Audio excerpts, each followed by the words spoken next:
یہودیوں کو تباہ کرنے والا بخت و نصر کون تھا؟ سلطنت بابل کا عروج، حضرت دانیال کا دور۔ بسم اللہ الرحمن الرحیم۔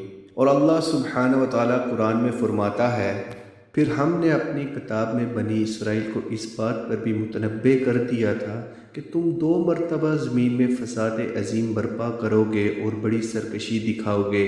آخر کار جب ان میں سے پہلی سرکشی کا موقع پیش آیا تو اے بنی اسرائیل، ہم نے تمہارے مقابلے پر اپنے ایسے بندے اٹھائے جو نہایت زوراور تھے، اور وہ تمہارے ملک میں گھس کر ہر طرف پھیل گئے، اور یہ ایک وعدہ تھا جسے پورا ہو کر رہنا تھا۔ تاریخ کے اوراق جب بابل کی سلطنت پر کھلتے ہیں تو ایک ایسا نام ابھرتا ہے جس کی ہیبت سے وقت کی نبضیں تھم جاتی ہیں۔ یہ بخت نصر تھا، بابل کا وہ جابر حکمران جس کے گھوڑوں کے سموں تلے سلطنتیں خاک ہو جاتی تھی۔ اس کے ابتدائی ایام فتوحات کی وہ داستان ہے جس نے اسے مشرق وسطیٰ کا بے تاج بادشاہ بنا دیا، لیکن اس کی تاریخ کا رخ اب اس مقدس شہر کی طرف تھا جہاں بنی اسرائیل کی سرکشی اپنے عروج پر پہنچ چکی تھی۔ جب بنی اسرائیل نے اپنے عہد توڑے اور آسمانی ہدایت سے روگردانی کی تو قدرت کا پہیہ گھوما۔ بخت نصر ایک سیلاب بلا بن کے یروشلم پر ٹوٹ پڑا۔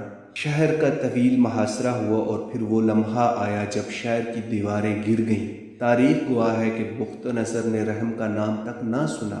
ہیکل سلیمانی کو نظر آتش کر دیا گیا، مقدس صحیفے پامال ہوئے اور ہزاروں انسانوں کو لہو گلیوں میں بہا دیا گیا۔ وہ جو کبھی معزز تھے آج زنجیروں میں جکڑے ننگے پاؤں بابل کی غلامی کی طرف ہانکے جا رہے تھے۔